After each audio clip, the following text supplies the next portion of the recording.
बजावत नूपुर। मेरो तेरो न्याव दई के आगे, जो कछु करो सो हमारे सिर ऊपर। प्रेम का स्वभाव होता है अपने प्रीतम के द्वारा किए हुए हर विधान चेष्टा को आनंद पूर्वक सहना, हर समय एक ही चाह रहना। हमारे प्राण प्यारे कैसे प्रसन्न हो, वो जैसे प्रसन्न हो हमारी हर वृत्ति वही करेगी। उनकी हर चेष्टा, हर विधान हमें परम सुख प्रदान करे।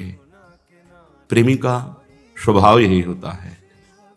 अगर उसकी याचना होती है तो केवल एक बात की, नेक प्रसन्न दृष्टि पूरन करे। आप थोड़ा सा प्रसन्न होकर हमारी तरफ देख लीजिए, कैसी अद्भुत मांग है और कोई मांग नहीं। प्यारी जू नेक प्रसन्न दृष्टि पूरन करे। प्यारी जू एक बार हमारी तरफ पूर्ण प्रसन्न दृष्टि से देख लीजिए, फिर आपको जो भावे सो करो। बस इतना याद रखना कि आपके सिवा हमारा कोई नहीं है, आप ही हमारी सर्वस्व हो।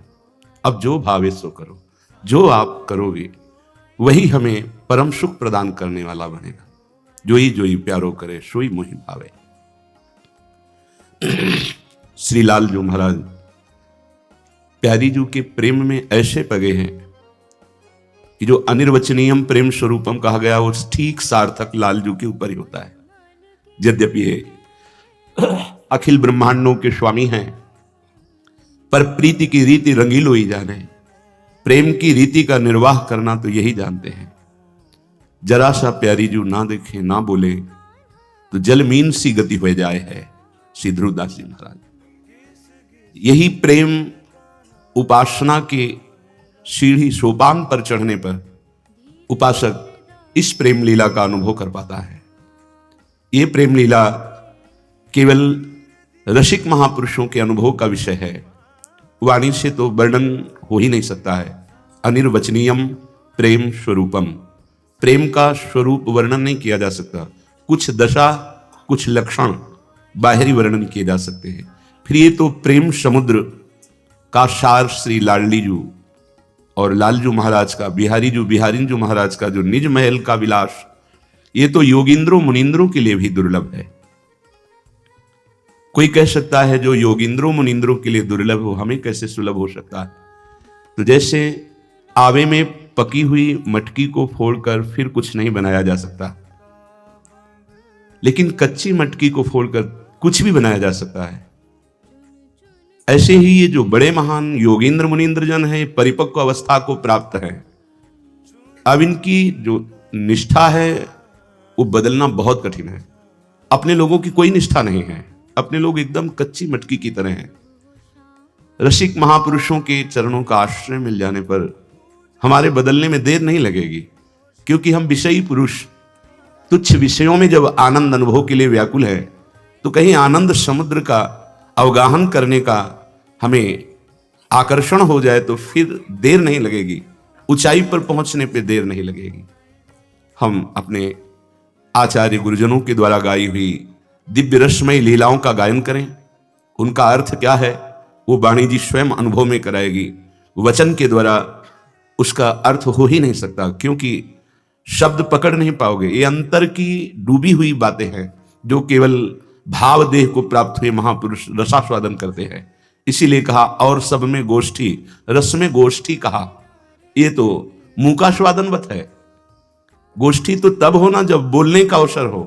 कौन रस बाढ़ो जहां बोलिबो ये भारी, ये रस रसिक महापुरुष अपने हृदय में अनुभव करते हैं, पर वाणी से यत किंचित बाह्य वर्णन होता है, आंतरिक नहीं, क्योंकि ये मुंह का स्वादनवत। गूंगा चाहे जितना मीठा पवा तो क्या बोल पाएगा कि कैसा मीठा है। जो बोला वो चखा नहीं, जो चखा सो बोला नहीं। अर्थात जो नेत्रों ने देखा तो वाणी की सामर्थ्य नहीं कि बोल सके, क्योंकि वाणी ने देखा नहीं। नेत्र देख पा रहे हैं लेकिन वो बोल नहीं पा रहे हैं, और वाणी बोल पा रही तो उसने देखा नहीं, तो अधूरा तो हो ही गया वर्णन।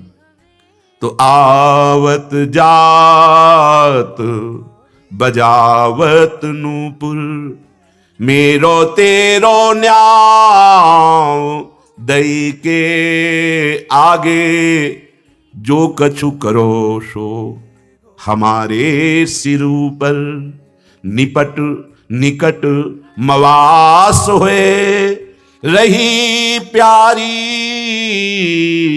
पैंड दूपर, श्री हरिदास के स्वामी श्यामा कुंज बिहारी, बिलसत निचल ध्रुव पर।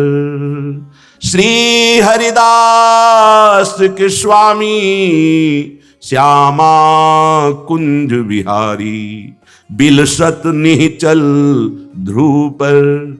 ऐसे ही युगल सरकार अचल विहार करते रहो, ध्रुव पर अचल विहार करते रहो। जो बिहार की बात है वो केवल रसिक महापुरुषों के मनन की है। श्रीपाद प्रबोधानंद जी महाराज कह रहे हैं, यत्र श्री कृष्ण चंदे स्मित रुचिर रुचिरे चक्षुराधाय राधा। ओहो, जहां स्वयं श्री कृष्ण चंद्र जी महाराज जिनकी आराधना करते हैं वो श्री राधा, उनके मुखमंडल में चकोर की भांति नेत्र लगाए गए, चक्षुराधे राधाम।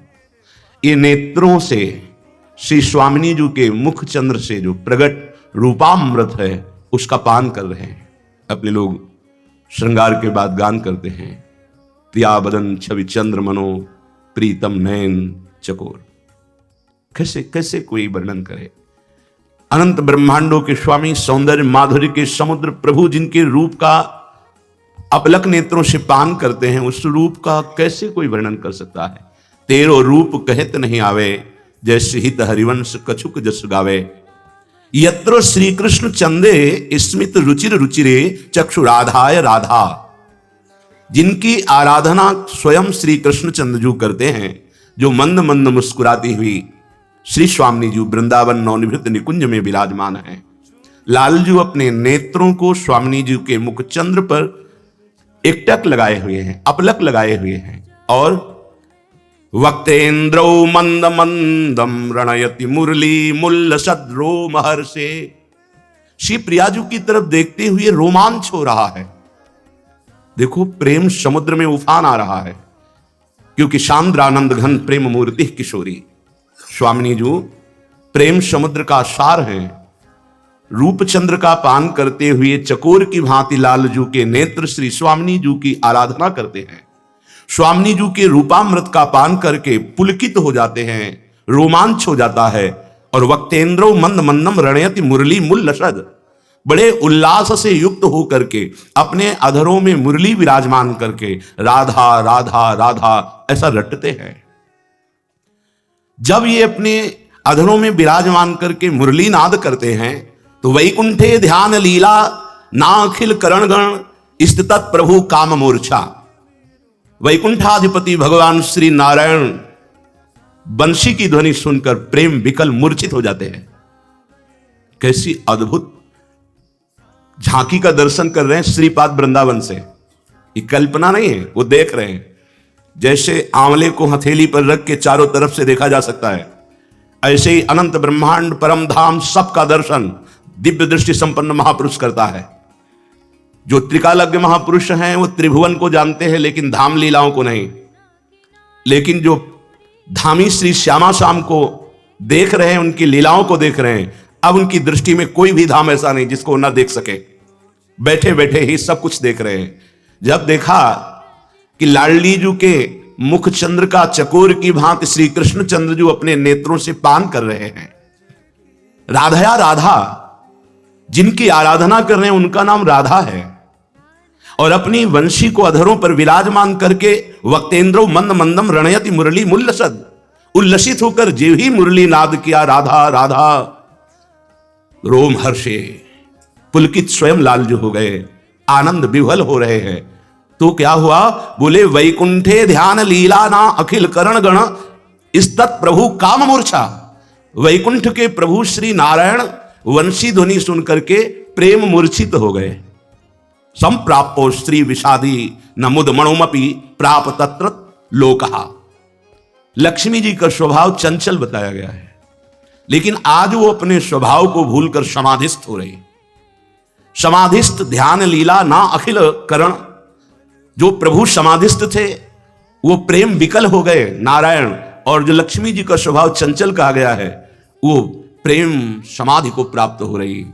ऐसे तीनों लोगों को वश में करने वाली जहां मुरली बज रही, जहां मुरलीधर को अधीन करने वाली श्री किशोरी जो विराजमान है, ऐसे वृंदावन का जो आश्रय ले लेता है, जो वास स्वीकार करता है, जो आराधना वृंदावन की करता है, तो कह रहे हैं यहां जो वास कर रहे हैं, चाहे वो शुनी माने कुतिया या कुत्ता या शुकर, कोई भी पशु पक्षी, ये बड़े बड़े परमहंस हैं, कोई साधारण नहीं है।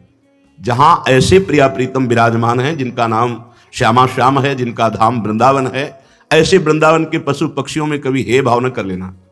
एक बहुत बड़े परमहंस की जैसे सानिध्य और आराधना से हमारा हृदय पावन हो जाता है, ऐसे यहाँ के पशु पक्षियों की आराधना करने से श्यामा श्याम की प्राप्ति हो जाएगी। हरिराम व्यास जी कहते खग मृग पशु पंछी जेया बन के चरण शरण रख लीजिए। आचार्य हैं महाप्रभु हरिवंश चंद्र जी कह रहे हे राधाया रतिग्रह सुका, हे मृगा, हे मयूरा, भूयो भूया प्रणतिभिर्हम प्रार्थये अनुकंपाम। हे किशोरी जी के महल के खग मृग पशु पंछी में बार बार प्रणाम करता हूं और आप सबसे कृपा की याचना करता हूं, आप हम पर कृपा दृष्टि से देखें। तो श्री वृंदारण्य मन्ने तव रजसी लुठच्छादि देहम च धन्यम। वो देह धन्य है जो एक बार वृंदावन की रज में लौट गई है।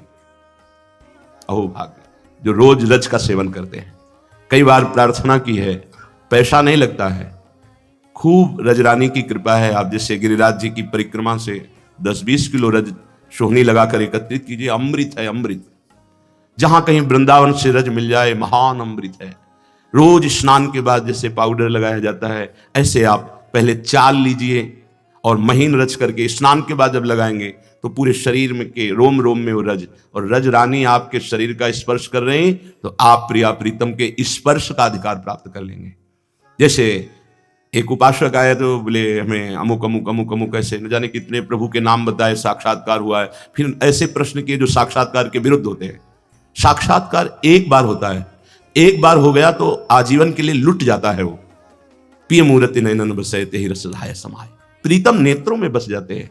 पता नहीं कौन सा साक्षात्कार होता है। अरे साक्षात्कार के पहले ऐसी दशा हो जाती है, ना कोई अन्य याद रहती है, ना अन्य कोई चाह रहती है। जैसे सूर्य उदय होने के पहले ही कुछ 30 मिनट 40 मिनट देखिए अंधकार गायब होना शुरू हो जाता है। ऐसे भगवत साक्षात्कार होने के पहले ही अज्ञान अंधकार का नाश हो जाता है। सही ढंग से चलो, साक्षात्कार के लिए ही मानव देह मिली, व्यर्थ में इधर उधर की कल्पनाओं को साक्षात्कार मत मान लीजिए। श्रीपाद कह रहे हैं नान्यत्राढ्यम चतुर्भिः श्रुति मुखर मृखै श्रीर्भुजैर्वा वृणाय। अगर बाहर वो चतुर्मुख ब्रह्मा के समान वेदज्ञ है, ब्रह्मा के समान प्रवीण है, मैं उसे यहां वृंदावन के तिनके के समान भी नहीं समझता हूं। क्यों? क्योंकि वृंदावन की गुल्म लता औषधि उद्धव जैसे महापुरुष बनना चाहते हैं, जो भगवान के समीप विराजमान हैं, जो भगवान का उच्छिष्ट पाते हैं और भगवान के प्रसादी वस्त्र धारण करते हैं, और भगवान जिनके साथ एकांत में बैठकर प्रेम वार्ता करते हैं, मंत्रणा करते हैं। भगवत प्रेम कैसे प्राप्त होता है वो भेजा गोपी जनों के पास। ऐसे महामहिम यहां के तृण बने हुए हैं, गुल्म लता औषधि बने हुए हैं।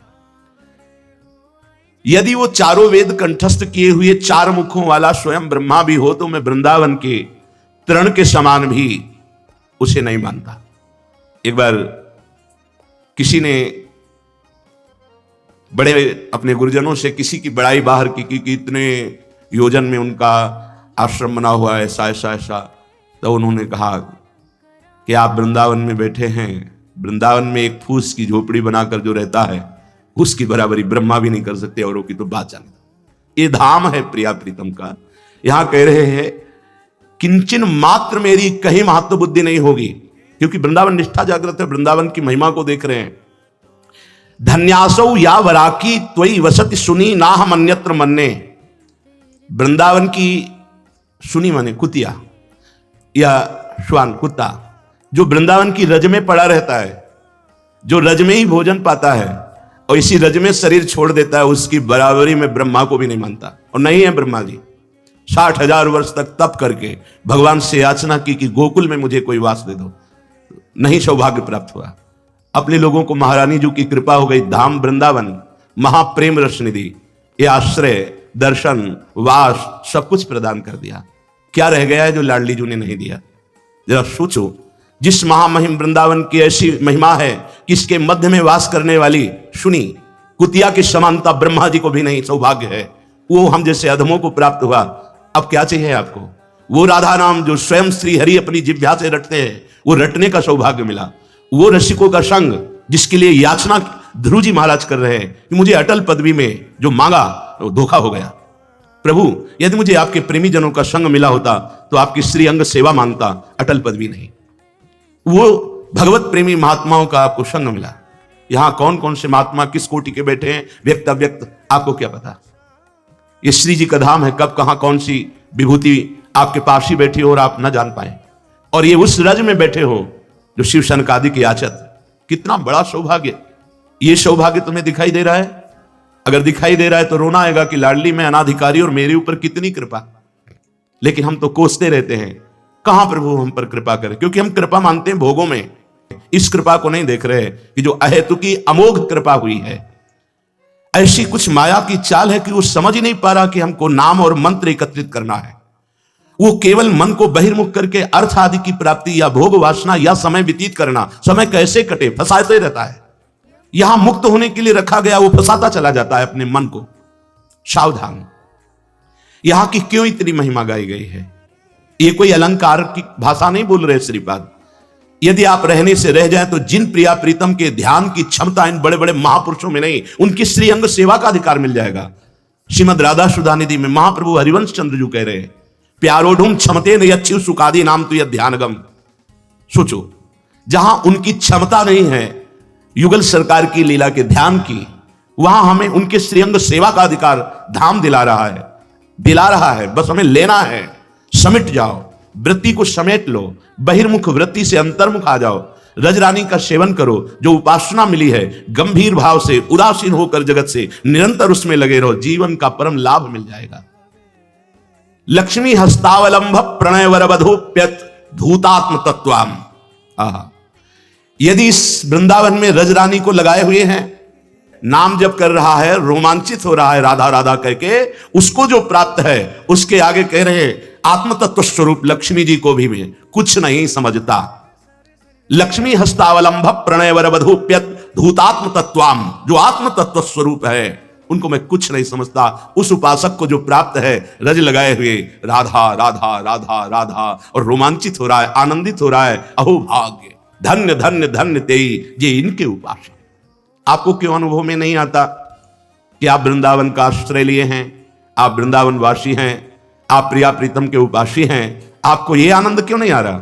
क्योंकि आपकी इंद्रियां बहिर्मुख है। आप विषयों में सुख खोजना चाहते हैं।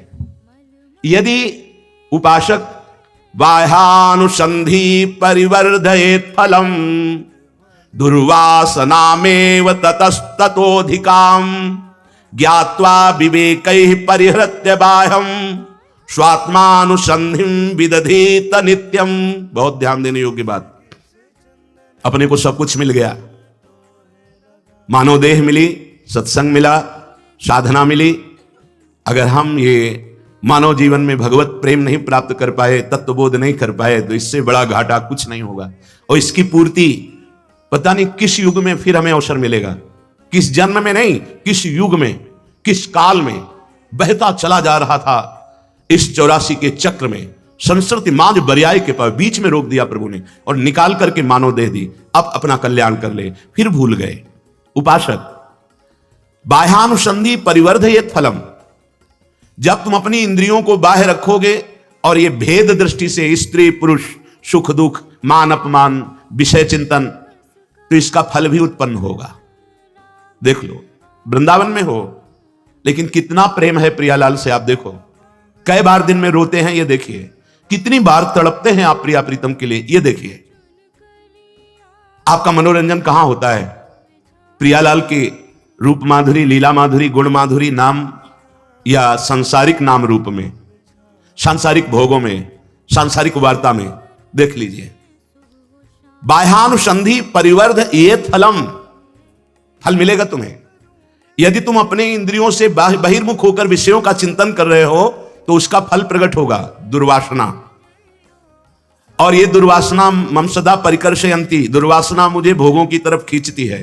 फिर भोग क्रिया होती है, फिर उस दुर्गति होती है। दुर्गति स्वरूप भ्रम, देहाभिमान दृढ़, नाना प्रकार के भोगों में सत्यत्व बुद्धि गया। यही दुर्गति, जीते जी दुर्गति है। तभी तो जीते जी जीवन मुक्त है।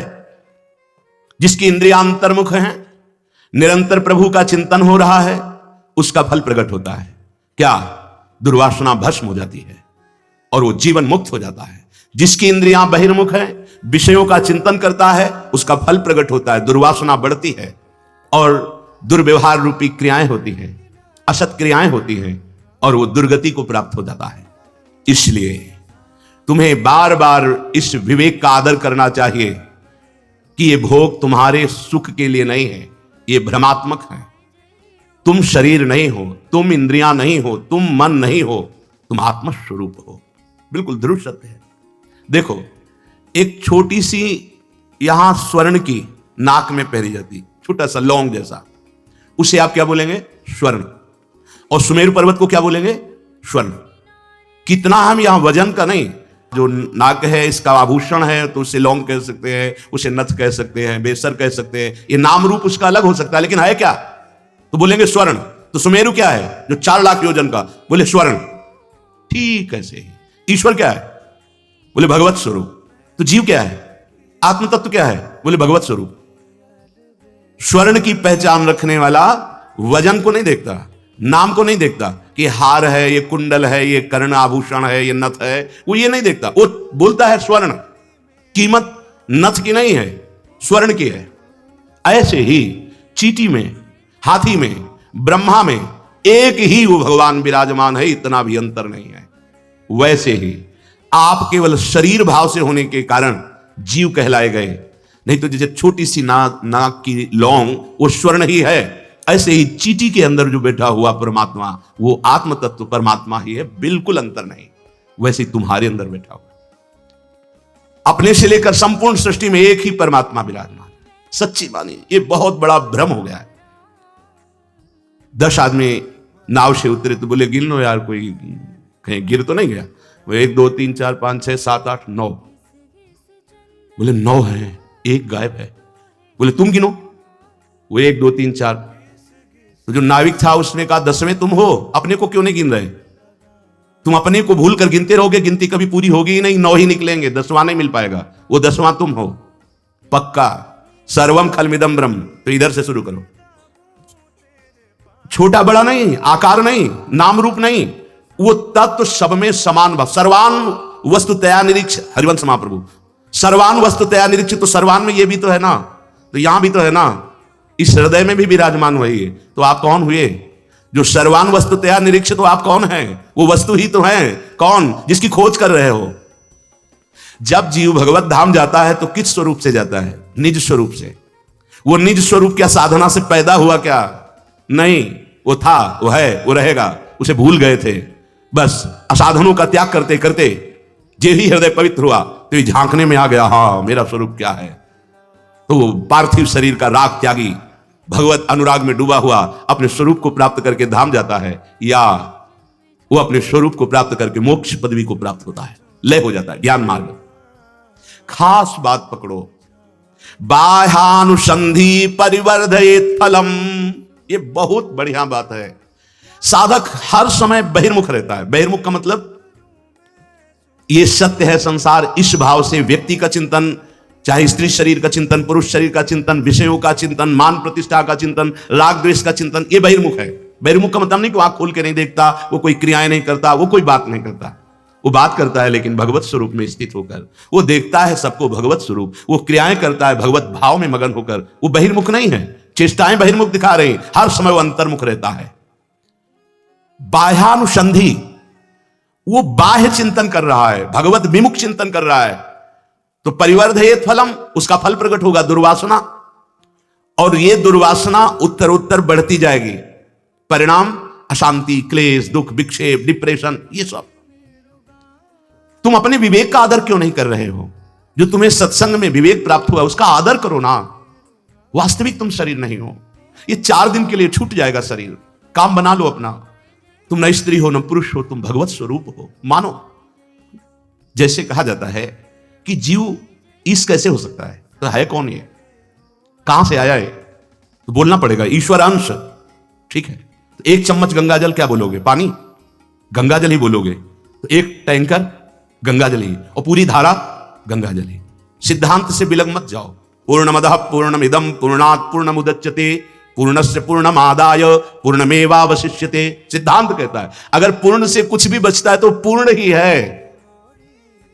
पाणे का लड़का पाणे ही होता है, नहीं तो अविनाशी का बच्चा अविनाशी ही है। बच्चा आत्मस्वरूप अंश, कोई अंतर नहीं। ये अपनी हमारी जो दुर्दशा हो गई, ये देह भाव में हो गई है।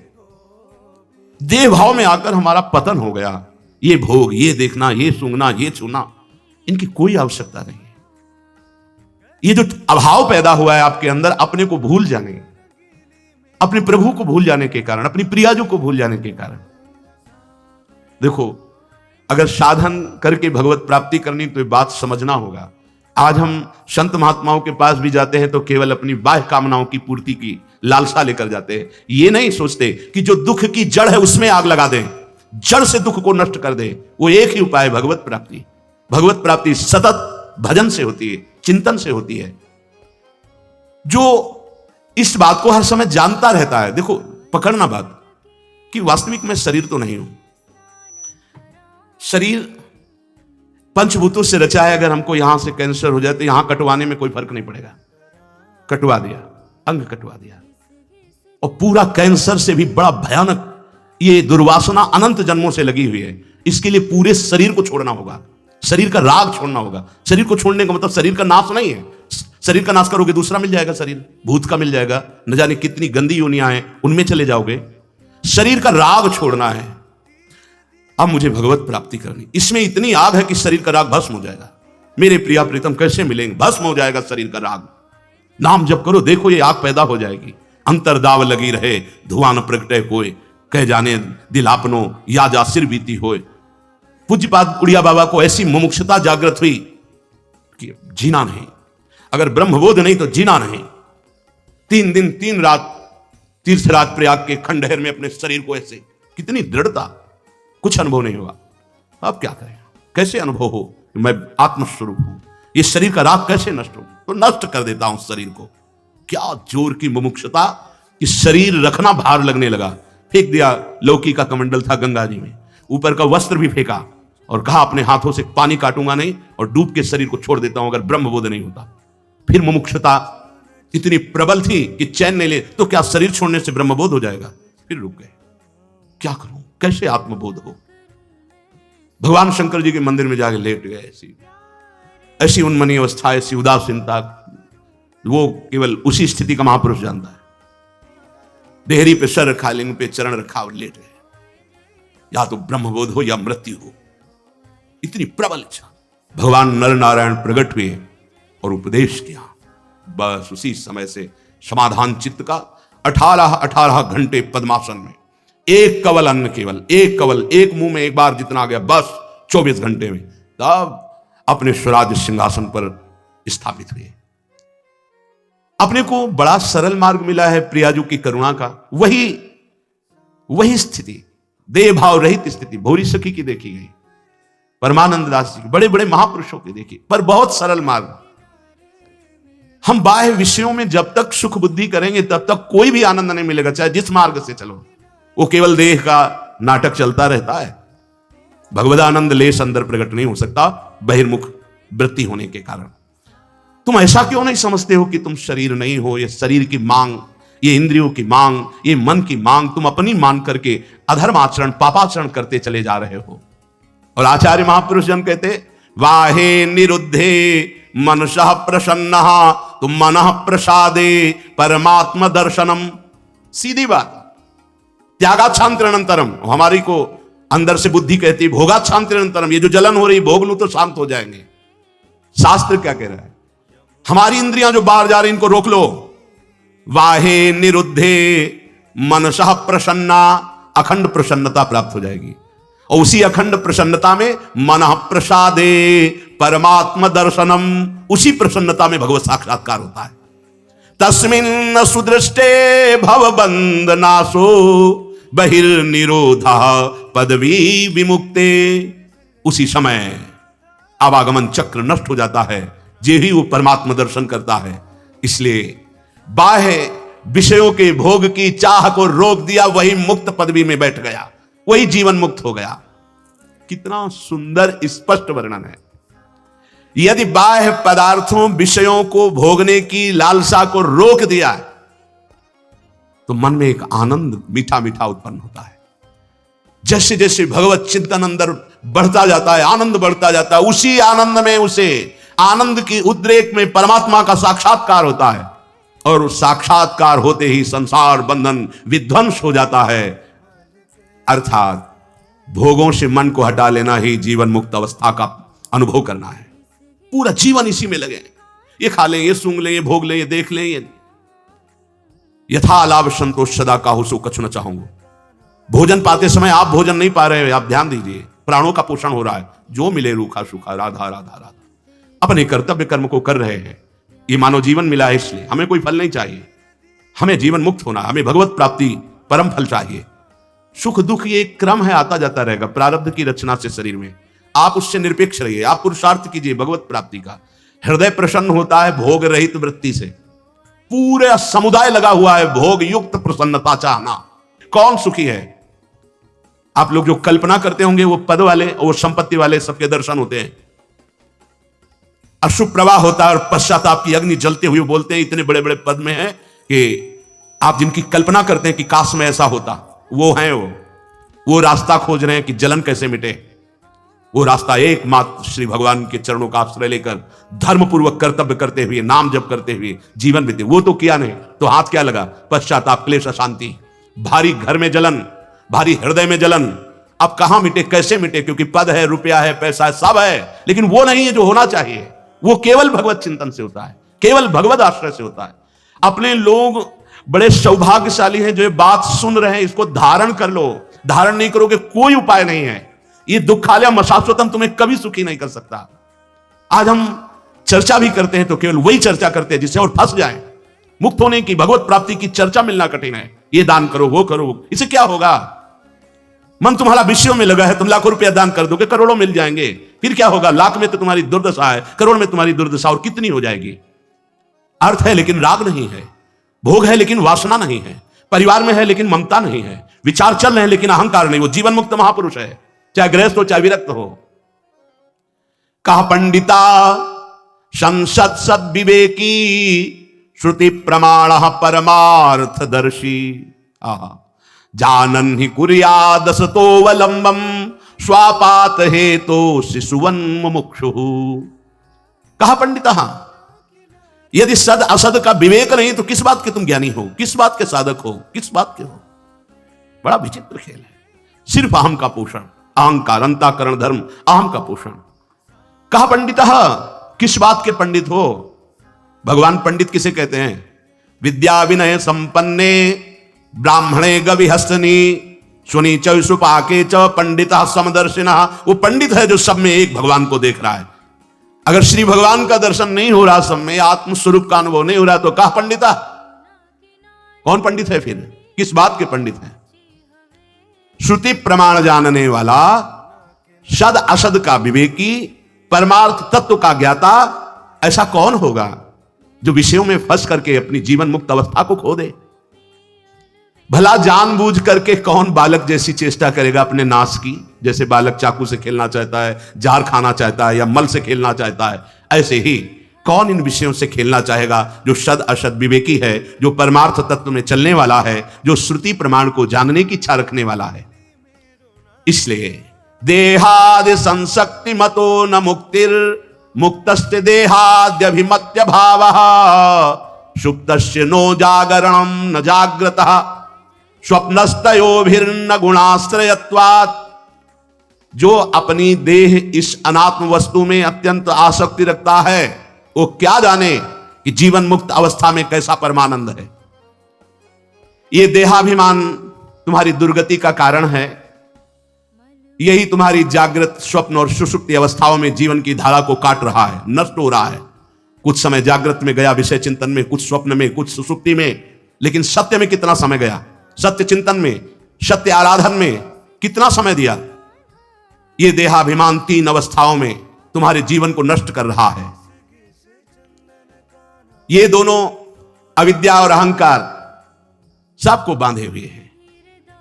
इसलिए समस्त स्थावर जंगम पदार्थों में और अपने भीतर भी एकमात्र परमात्मा को देखो, अभी मुक्त हो जाओगे।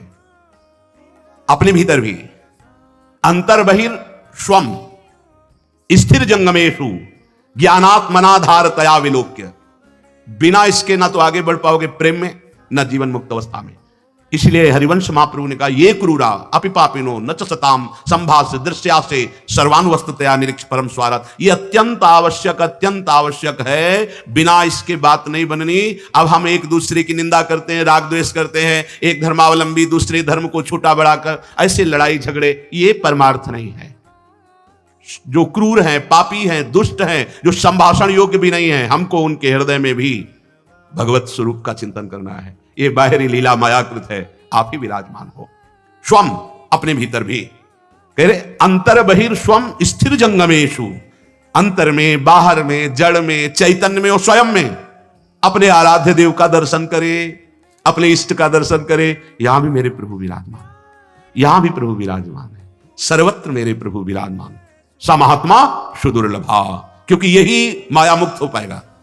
जहां कहीं प्रभु के सिवा कुछ और है, वही माया है। ये समस्त स्थावर जंगम पदार्थों के भीतर, बाहर और आपके अंतर केवल समस्त उपाधियों से मुक्त अखंड परिपूर्ण रूप स्थित वो परमात्मा ही विराजमान है। ऐसा जो अनुभव करता है वो मुक्त हो जाता है। ये उपाधि बड़ा उपद्रव है। उपाधि, मैं स्त्री हूं, मैं पुरुष हूं, मैं अमुक हूं, मैं अमुक हूं, मैं अमुक हूं, ये सब उपाधियां हैं। और जितनी उपाधियां हैं सब व्याधियां हैं। परमात्मा उपाधि रहित है, तेरा स्वरूप उपाधि रहित है। बस यही बात समझना है। असली में देखो तो उत्तर नहीं निकलेगा। पूछा जाए आप कौन हैं, तो उत्तर नहीं दे सकते असलियत में कि आप कौन हैं। मौन ही उत्तर होगा। आप कौन हैं, उत्तर नहीं दे सकते। क्योंकि किस बात का उत्तर कैसे दें? जो है वो वाणी से नहीं बोला जा सकता, वाणी की पहुंच नहीं वहां तक। और जो नहीं है तो वो नहीं हूं, तो बोलूं तो क्या बोलूं? इसीलिए मुंह का स्वादनवत उत्तर नहीं है इसका। आप कौन हैं, आपका परिचय क्या है? यही सनकादि ने हंस भगवान से प्रश्न किया था। तब यही कहा था कि कौन, ये आपका प्रश्न है भगवान हंस, ये आपका प्रश्न है। देह भाव से तो सब पंचभूत एक हैं, स्वरूप में एक ही आत्मा। ये प्रश्न कैसा आपका कि आप कौन, ये प्रश्न कैसा आपका? बड़ा सूक्ष्म विषय अध्यात्म का है। समस्त स्थावर जंगम में पदार्थों के भीतर, बाहर और आपके अंदर भी एक ही परमात्मा विराजमान है। सत्संग है, सत्संग, ये सब असत है। सत है तो वही है जो सब में विराजमान है। जैसे कुंडल में, कंकण में, हार में, नथ में, करधनी में, ये नाम अलग अलग हुए, आकार अलग अलग हुए, लेकिन परमात्मा जैसे सब जड़ चेतन में विराजमान, ऐसे उसमें सोना विराजमान। जैसे उसमें सोना विराजमान, ऐसे परमात्मा विराजमान। चाहे कुल्हड़ हो, चाहे सकोरा हो, चाहे घड़ा हो, आकार बदल सकते, नाम बदल सकते, लेकिन मिट्टी वही है। ऐसे एक ही परब्रह्म परमात्मा विराजमान है। संसार बंधन से वही उपासक मुक्त होता है जो सब में अपने इष्ट को देखता है। निरंतर अपनी इष्ट निष्ठा में कभी बाधा न पड़ने पावे तो बहुत जल्दी वो जीवन मुक्त हो जाता है। इसीलिए श्रुते सतगुणम विद्यान मननम मनादपि, ध्यान देने योग्य बात करें, जो केवल श्रवण करता है उससे 100 गुना अच्छा उपासक होता है जो मनन करता है। श्रवण का फल है मनन। आज क्या सुना, तो आपको कुछ शब्द बिल्कुल कंठस्थ होने चाहिए कि पूरे सत्संग में आज हमने 5 बातें पकड़ी, 4 बातें पकड़ी, 1 बात पकड़ी, कुछ तो पकड़ना चाहिए। जब आपसे पूछा जाए कि आज सत्संग सुना जी, क्या बहुत बढ़िया था? नहीं, बढ़िया तो सत्संग होता ही है। सत्संग में क्या सुना? नहीं जी, बढ़िया ही था, हम तो सुना। तो ये सत्संग ने आपने नहीं सुना। यहां करे श्रुते सतगुणम विद्यान मननम मनादपि, जो सुना उससे मनन किया, ये 100 गुना लाभ प्रदान करेगा। एक सुन के चला गया और एक सुन के मनन किया, तो मनन करने वाले को 100 दिन सुनने का जो लाभ है वो प्राप्त हो गया, 100 गुना लाभ प्राप्त हुआ। लाभ ही प्राप्त करने के लिए बैठे हो तो पकड़ो ना कोई बात, कोई तो बात पकड़ लो पूरे सत्संग में। जो श्रवण मात्र केवल करके चला जाता है उससे 100 गुना लाभ प्राप्त होता है। विद्यान मननम मननादपि, उसने मनन किया। गोकर्ण जी ने संपूर्ण श्रोताओं को श्रीमद् भागवत की कथा सुनाई, लेकिन विमान धुंधकारी के लिए आया। गोकर्ण जी ने प्रश्न किया भगवत पार्षदों से कि आपको विमान बहुत से लाने चाहिए, क्योंकि बहुत से श्रोताओं ने श्रीमद् भागवत सुनी। भगवत पार्षदों ने उत्तर दिया कि सुनी तो सबने, लेकिन मनन नहीं किया। मनन केवल धुंधकारी ने किया, इसलिए जीवन मुक्त हो चुका है। अब ये बैठकर विमान पर भगवत धाम को जाएगा। अब अगर इन सबको विमान चाहिए तो पुनः भागवत सुनाइए और सब मनन करें उसका, तो विमान आ जाएगा। इस श्रीमद् भागवत के फल महात्म्य में प्रारंभ में ही लिखा हुआ है। श्रुते सतगुणम विद्यान मननम, जो सुना उसका मनन किया। मनन करने की आदत डालो कि सत्संग के विषय में पूछा जाए तो पूरे सत्संग को आप 4-5 पंक्ति में पूरा वर्णन कर देंगे। पहले वृंदावन की श्री प्रिया प्रीतम की रूप माधुरी वंशी माधुरी का वर्णन हुआ, फिर वृंदावन की रजरानी और वृंदावन के वास का महत्व वर्णन हुआ, फिर इसके बाद इंद्रियां जो बहिर्मुख होकर विषयों में घूमती उससे कैसे दुर्गति प्राप्त होती है, जो अंतर्मुख होकर जड़ चैतन्य सब में अपने परमात्मा तत्व को देखता है वही जीवन मुक्त महापुरुष है। सार सार शब्द हम पकड़ते जा रहे हैं, पर पकड़ तभी पाओगे जब जगे हुए होगे। अगर सो रहे होगे तो क्या पकड़ पाओगे? किसी किसी को तो बस ये है कि समय पूरा हो जाए, कितनी जल्दी, अब वो बैठे नहीं पड़ेगा तो क्या पकड़ पाएगा। श्रोता सोई परम सुजान सुनत चित रति करे, जैसे प्यासे को पानी मिल जाए ऐसे जो श्रोता सत्संग को सुनता है, वक्ता की मुखारविंद पर एकाग्र दृष्टि लगा के निकले हुए वाक्यों को अमृत की तरह पान करता है, धन्य है वो श्रोता। श्रुते सतगुणम विद्यान मननम, सुनने मात्र से काम नहीं चलेगा, इसे मनन करना पड़ेगा। जो मनन करता है उससे 100 गुना फल प्राप्त होता है।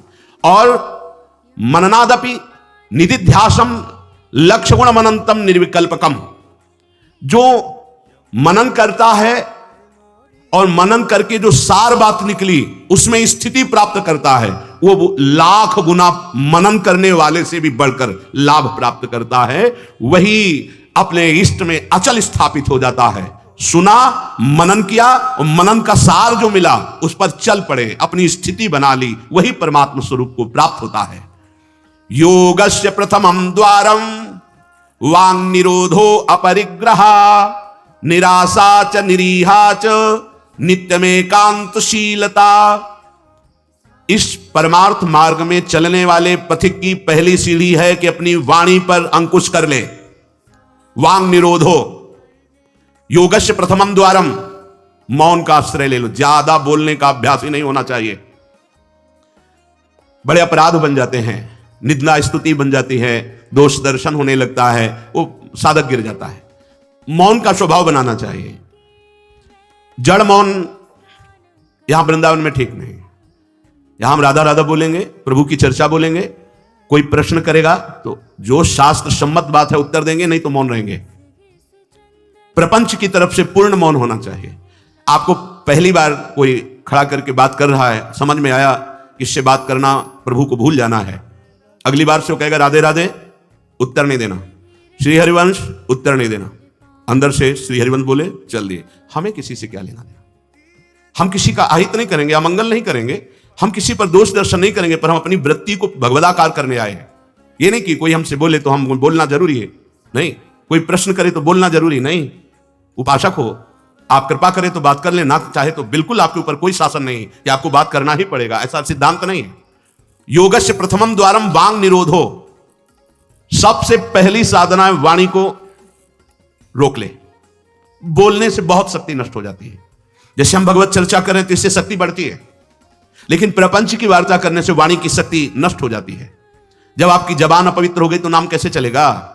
जब वाणी अपवित्र है तो आपके अंदर शास्त्रीय कैसे शब्दों का भाव आ पाएगा? नहीं आ पाएगा। महावाक्यार्थस्य विचारिता, आप नहीं विचार करने की क्षमता वाले रहेंगे। यदि आपने व्यर्थ की बातें शुरू कर दी, अश्लील भाषण बोलते, गंदी भाषा बोलते हैं, तो आप में कभी विचार शक्ति नहीं रह जाएगी कि आप शास्त्रों के, संतों के वाक्यों का मनन करने की सामर्थ्य रखें। खो देंगे सामर्थ्य।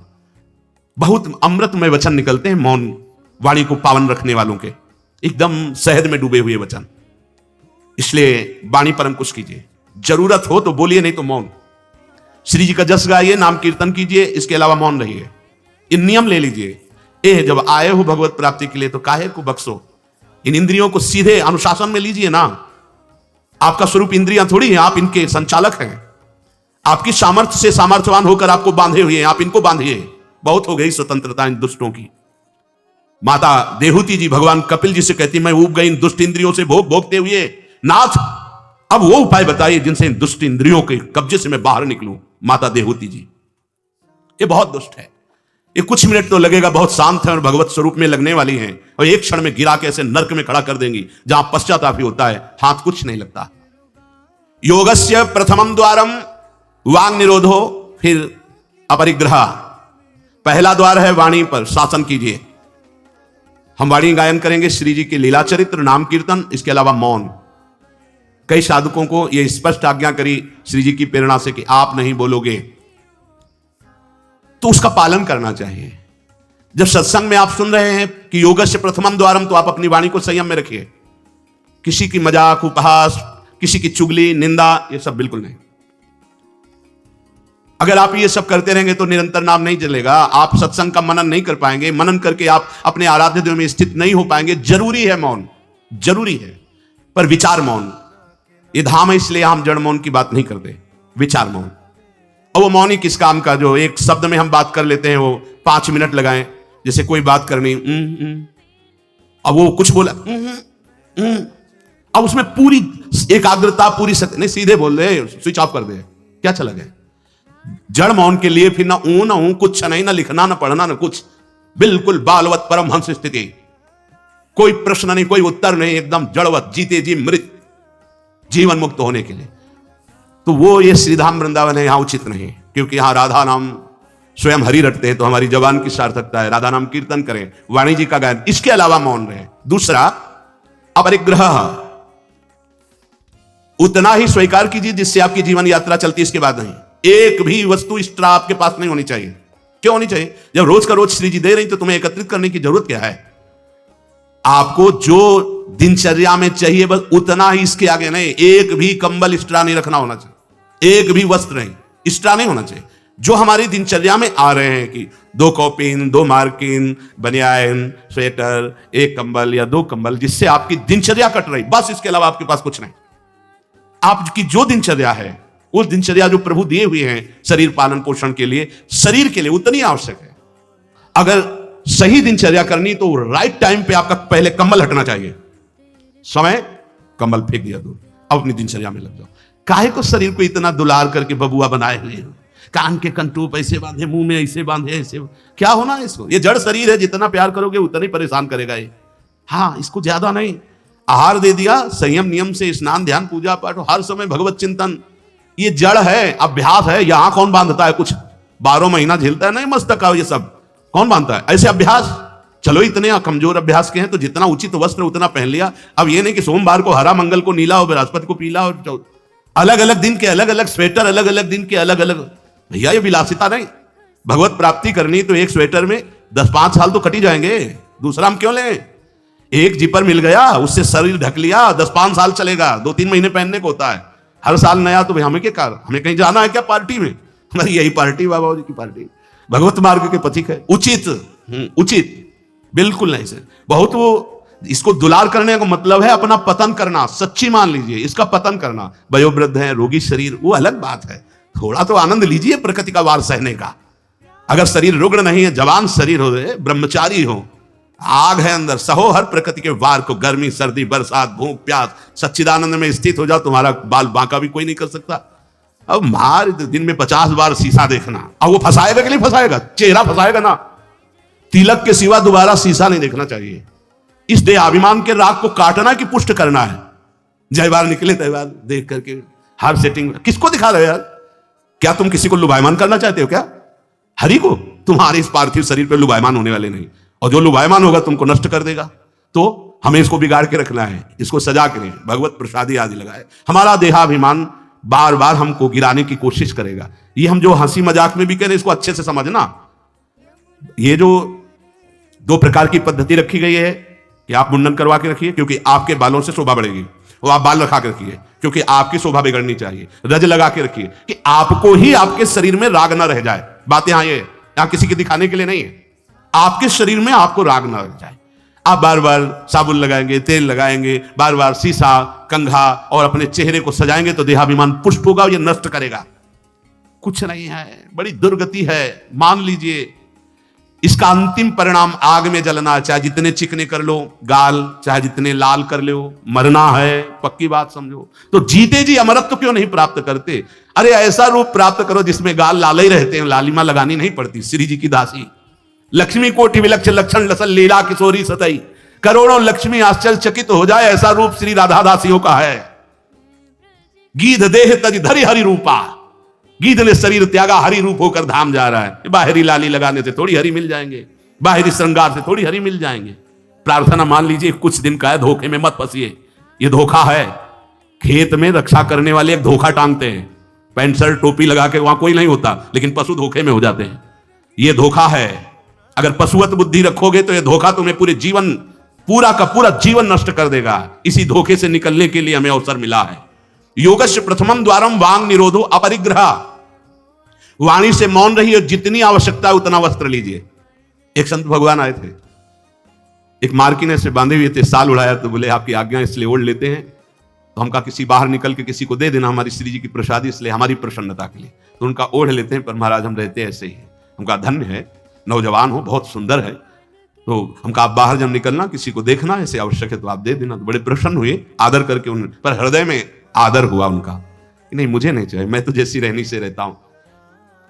हमने घटिया घाट है एक फर्रुखाबाद फतेहगढ़ की तरफ, वहां रुके हुए थे।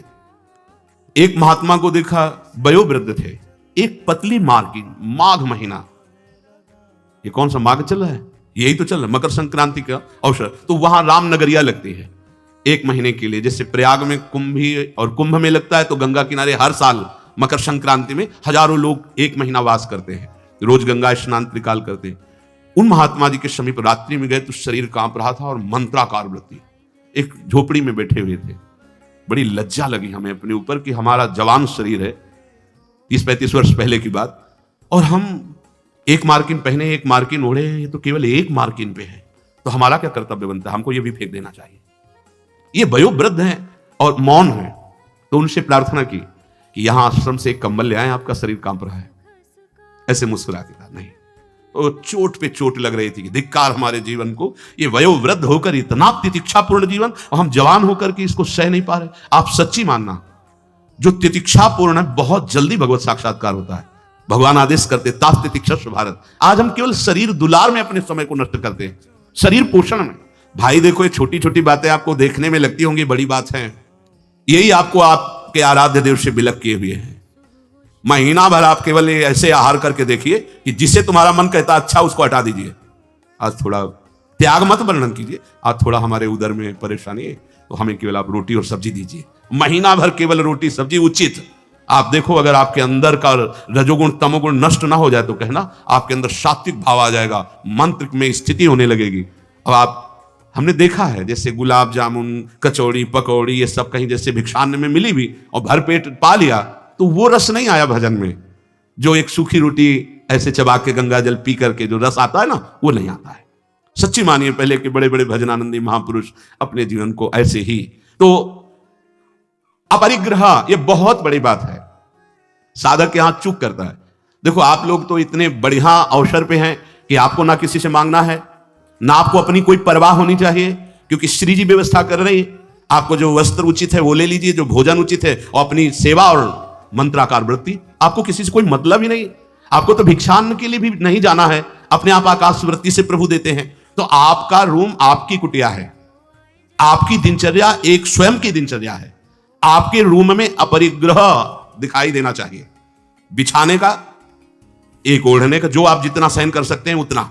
अगर आप एक कंबल से रात काट सकते हैं तो दूसरी मत डालिए, चाहे 10,000 रखे हो, आपको क्या मतलब है? पूरी सृष्टि में सब भोग सामग्री आपके लिए है क्या?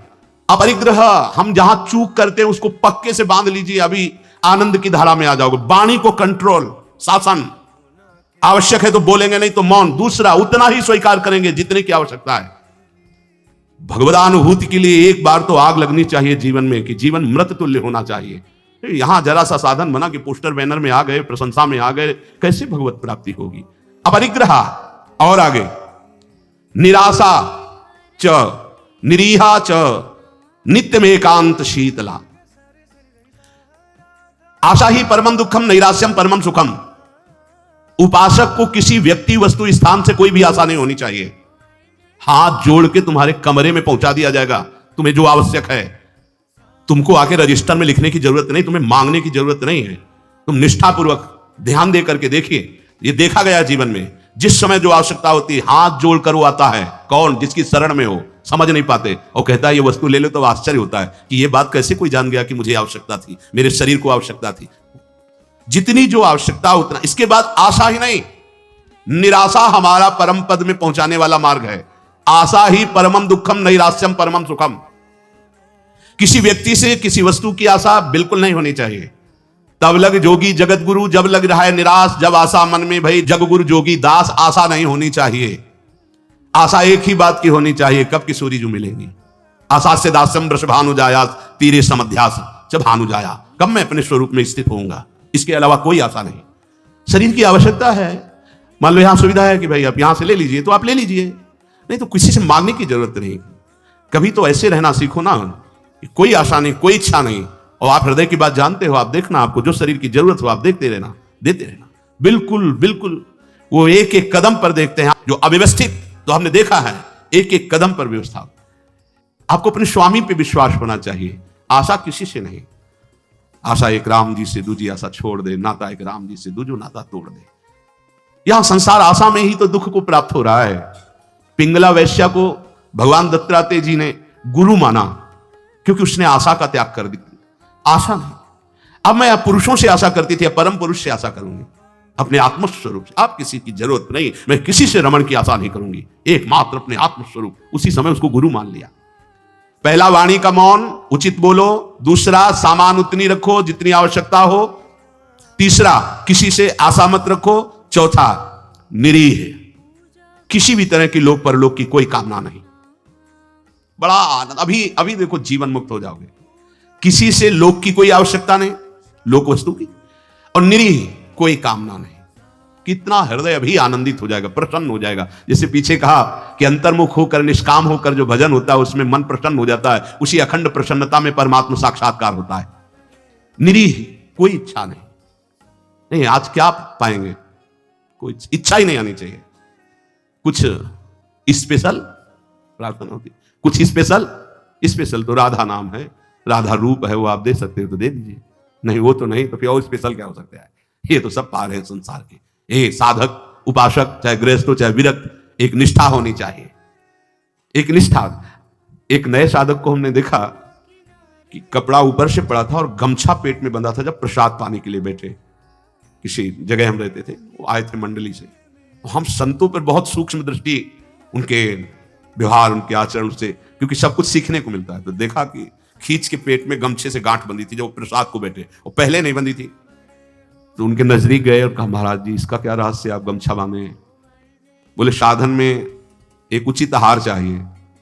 तो मुझे पता चल जाता है, जहां थोड़ा पाया तो इतने में हम इतनी गमछा नाप का, उसमें 3 गांठ, तो उतना नित्य। बोले, कभी ज्यादा आहार नहीं। यद्यपि ये प्रथम साधना के लिए ऐसा है, नहीं तो एक सामने से आहार का निश्चय किया जाता है। इतना आहार, फिर चाहे कितना अमृत हो उसके ऊपर नहीं होना चाहिए। साधु को बार बार नहीं लेना चाहिए। ये जो नहीं, पूड़ी बोले हाँ डालो, खीर हाँ, 4 पूड़ी रख दो, इतने सब्जी रख दो, दोबारा आप पूछिएगा किसी से, हमारे से पूछने की जरूरत नहीं। ऐसी दिनचर्या नहीं। गरम भैया, गरम और नरम दोनों से मतलब नहीं है। महापुरुषों ने देखो, एक बार उड़िया बाबा प्रसाद पवा रहे थे स्वयं खड़े होके, तो 2 प्रकार की पूड़ी बनवाई थी, एक पतली और पकी हुई, और एक मोटी लंबी कच्ची। पकी हुई नीचे रख दिया और कच्ची वाली ऊपर रख दिया, और आप खड़े हो गए ऐसे। तब नवीन साधक कैसे पाए? उनमें से 50 नीचे वाली पूड़ी ऊपर करके शुरू किया, और कई साधक ऊपर से शुरू किए। तो जो नीचे वाले तुमसे कहा खड़े हो जाओ, वो तो महापुरुष थे, जाओ ब्याह करो जाके, गर्मा गर्म बहू के हाथ पाना, बाबा जी बनने लायक नहीं हो। ऐसे सीधे डांट लगे, कान पकड़ा, महाराज जी गलती हुई। नहीं, आपने ऊपर वाली को नीचे क्यों किया, नीचे वाली को ऊपर क्यों किया? क्योंकि वो पकी थी ना, तुम्हारी स्वाद पर दृष्टि थी ना, इसलिए स्वाद का पोषण करना है तो घर जाओ। भगवत मार्ग में चलने के लिए स्वाद मिटाना है, केवल भगवत स्वाद लेना है, भगवत आनंद का स्वाद लेना है। कितना कठिन लग रहा होगा? कुछ कठिन नहीं है। जब लक्ष्य बन जाता है भगवत प्राप्ति तो सब सहज हो जाता है।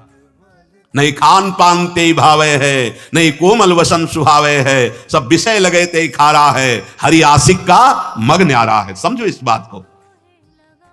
यहां इतना डबल होता जा रहा है शरीर, चर्बी बढ़ती जा रही है, पीछे भी पेट में भी, कि आसन में अगर कहा जाए पद्मासन में 20 मिनट बैठो तो बैठने की हिम्मत नहीं रह गई। तो क्या साधना करोगे? बिल्कुल ये बात होश में रखिए। शरीर को बढ़ावा देना, बिल्कुल अपना नाश करना है। उचित आहार ऐसा कि पाने के बाद तुरंत आसन में 1 घंटे बैठना पड़े तो आपको कोई परेशानी न हो। मान लीजिए आप उदर नहीं हैं, आप प्राण नहीं हैं, आप रसेंद्री नहीं हैं, आप मन नहीं है, उचित आहार दीजिए, रात दिन भजन में लगी, अभी सात्विक भाव आ जाएगा। सात्विक भाव नहीं आ रहा। ईमानदारी से देखिए आप कितना समय मोबाइल में नष्ट करते हैं।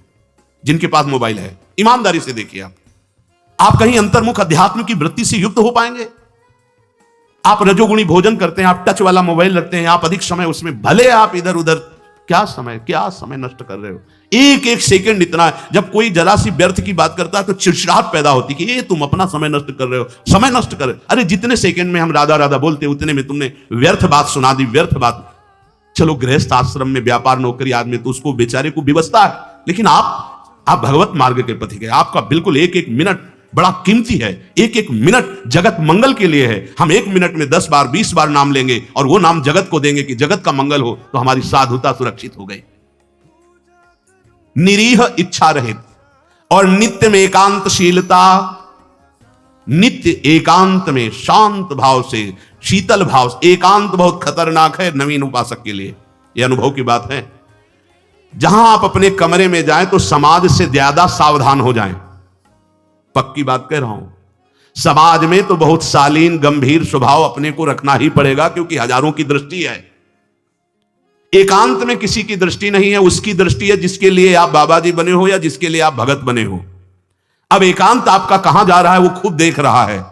जो शास्त्र शीर्षा पुरखा सहस्राक्षा सहस्त्रपात, वो प्रभु देख रहा है कि तुम्हारी एकांत में प्रिय वस्तु क्या है। मोबाइल, सांसारिक नौटंकी नाटक, या विषय चिंतन, या विषय क्रिया, वो देख रहा है।